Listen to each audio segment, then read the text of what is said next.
Brought to you by Techno Camon 30 series.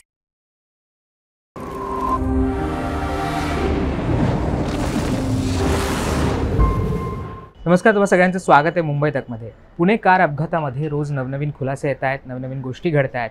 आता पोलिसांकडून मोठी ॲक्शन घेण्यात आली आहे। तुम्हाला आठवत असेल तर सुरुवातीला पोलिसांच्या ॲक्शनवर प्रश्नचिन्ह उपस्थित करण्यात आले होते।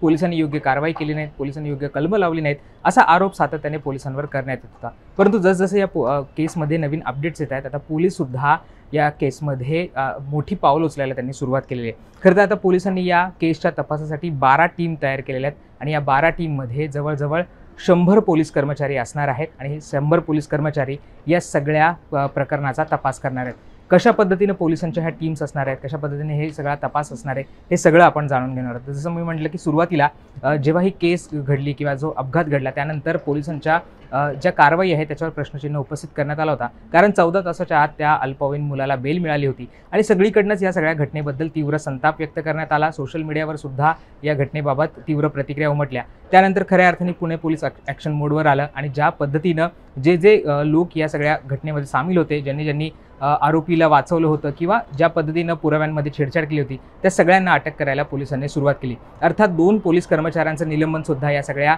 केसमध्ये, या सगळ्या आत्तापर्यंतच्या घडामोडीमध्ये झालेलं आहे। आणि आता पोलिसांनी या सगळ्या घटनेचा तपास करण्यासाठी 12 टीम तयार केलेल्या आहेत। क्राईम ब्रांचच्या या 12 टीम असणार आहे आणि त्याच्यामध्ये जवळजवळ 100 पोलीस कर्मचारी असणार आहेत। आता हे कशा पद्धतीने तपास करणार आहेत हे सुद्धा समजून घेणं तितकंच महत्त्वाचं आहे। या केसमध्ये 3 FIR झालेल्या आहेत। पहिली FIR झालेली ती आरोपी मुलाच्या वडिलांवर।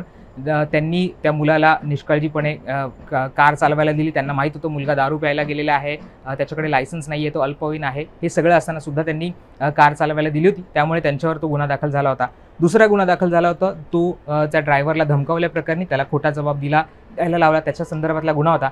आणि तिसरा गुन्हा हा ब्लड स्वॅपिंगच्या माध्यमातला होता, तो सुद्धा आता दाखल झालेला आहे। त्यामुळे मुलाचे वडील असतील, मुलाचे आजोबा असतील आणि आता मुलाची आई असेल, या तिघांवर गुन्हे दाखल झालेले आहेत आणि तिघांना सुद्धा अटक करण्यात आलेली आहे। त्यामुळे या सगळ्या जी केस आहे त्याची व्याप्ती वाढलेली आहे। याच्यामध्ये ज्या पब चालक होते, जे हॉटेल चालक होते, त्यांच्यावर सुद्धा कारवाई करण्यात आली। त्यांनी सुद्धा त्यांना माहीत असताना की हा मुलगा अल्पवयीन आहे किंवा त्यांच्या हॉटेलमध्ये अल्पवयीन मुलांना सुद्धा दारू दिली जात होती, या सगळ्यावरनं सुद्धा त्यांच्यावर गुन्हा दाखल झालेला आहे आणि त्यांच्यावर सुद्धा कारवाई झालेली आहे। त्यामुळे या गुन्ह्याची व्याप्ती वाढलेली आहे आणि अनेक लोक, अनेक आरोपी या सगळ्यामध्ये इन्व्हॉल्व झालेले आहेत। त्यामुळे तपास हा योग्य दिशेने व्हायला हवा म्हणून या सगळ्या टीम तैनात करण्यात आल्या आहेत। त्यामुळे FIRचा तपास करण्यासाठी पोलीस त्यांची एक टीम असणार आहे, त्याचबरोबर CCTVचा तपास करण्यासाठी एक टीम असणार आहे। तुम्हाला माहीत असेल की त्या हॉटेलमधले CCTV असतील, हॉस्पिटल्समधले CCTV असतील किंवा अगरवाल कुटुंबांचा जो बंगला आहे तिथले CCTV असतील, हे टॅम्पर करण्यात आले होते, त्याच्यामध्ये छेडछाड करण्यात आली होती। त्यामुळे ते सगळे फुटेज मिळवणं, ते कोणी डिलीट केलं,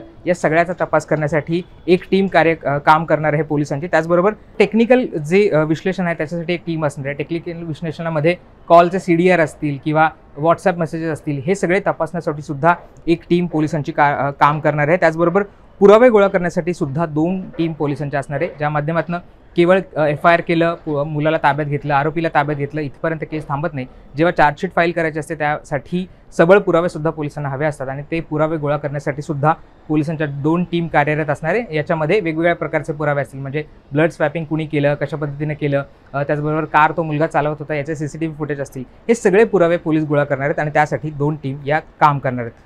फील्ड ऑपरेशनसाठी 3 टीम असणार आहेत। फील्ड ऑपरेशनमध्ये घटनाक्रम कसा झाला, घटनेवरचा तपास असेल, इतर ठिकाणचा तपास असेल, वेगवेगळ्या ठिकाणी जाऊन पोलिसांना तपास करावा लागेल, ज्या ठिकाणी विशाल अग्रवाल राहिला होता किंवा इतर ठिकाणी शिवानी अग्रवाल गेल्या होत्या त्या ठिकाणी सुद्धा तपास करावा लागणार आहे। त्यामुळे फील्ड ऑपरेशनसाठी पोलिसांच्या 3 टीम कार्यरत असणार आहे। एक टीम ही आरोपीला घेऊन जाणं आणि त्यांच्याकडे चौकशी करणं याच्यासाठी सुद्धा तैनात असणार आहे। आरोपीला पोलीस कस्टडीमधनं कोर्टात आणणं किंवा त्यांच्याकडे चौकशी करणं या सगळ्यासाठी सुद्धा एक टीम असणार आहे आणि 3 टीम सुद्धा या सगळ्यामध्ये कार्यरत असणार आहे। त्यामुळे या पद्धतीनं पोलिसांच्या 12 टीम आहेत त्या काम करणार आहेत आणि या केसची व्याप्ती पाहता या केसमधनं नवीन खुलासे समोर येण्यासाठी आणि लॉजिकल एंडला ही केस घेऊन जाण्यासाठी या सगळ्या टीम काम करणार आहेत। त्याचबरोबर गेल्या काही दिवसांमध्ये आपल्याला माहिती की अनेक अटका झालेल्या, आता जवळजवळ अग्रवाल अख्खं कुटुंब हे तुरुंगात आहे। त्या मुलाची सुद्धा चौकशी करण्यात आली, त्याच्या आईला सुद्धा तिथे घेऊन जाण्यात आलं आणि आईची आणि मुलाची समोरासमोर चौकशी करण्यात आली। कशा पद्धतीने आईनं हे ब्लड सॅम्पल स्वतःचं दिलं आणि ते मुलाचं असल्याचं भासवण्यात आलं, त्याच्यामध्ये टॅम्परिंग करण्यात आलं, या सगळ्याचा तपास सुद्धा आता पोलीस करत आहेत आणि त्या मुलाला 5 जूनपर्यंत जे बाल सुधारगृह आहे तिथे ठेवण्यात येणार आहे. त्यामुळे या केसची व्याप्ती बघता, या केसचा सिरियसनेस बघता आणि ही केस लॉजिकल एंडला घेऊन जाण्यासाठी, आरोपींना कठोरात कठोर शिक्षा होण्यासाठी आता पोलीससुद्धा काम करत आहेत आणि पोलिसांच्या 12 टीम या सगळ्या केसच्या मागे असणार आहेत. त्याच्यामध्ये जवळजवळ 100 पोलीस हे सगळ्या टीममध्ये काम करणार. त्यामुळे तुम्ही अंदाज लावू शकता की किती मोठ्या प्रमाणावर पोलीस आता ॲक्शन्स घेत आहेत आणि या सगळ्या केसकडे आता खूप गांभीर्याने पाहिलं जात आहे. तुम्हाला काय वाटतं या केसच्या संदर्भात? आणखी कुठले खुलासे होऊ शकतात? या केसमध्ये तुमची मतं काय आहेत हे आम्हाला कमेंट बॉक्समध्ये सांगायला विसरू नका. धन्यवाद.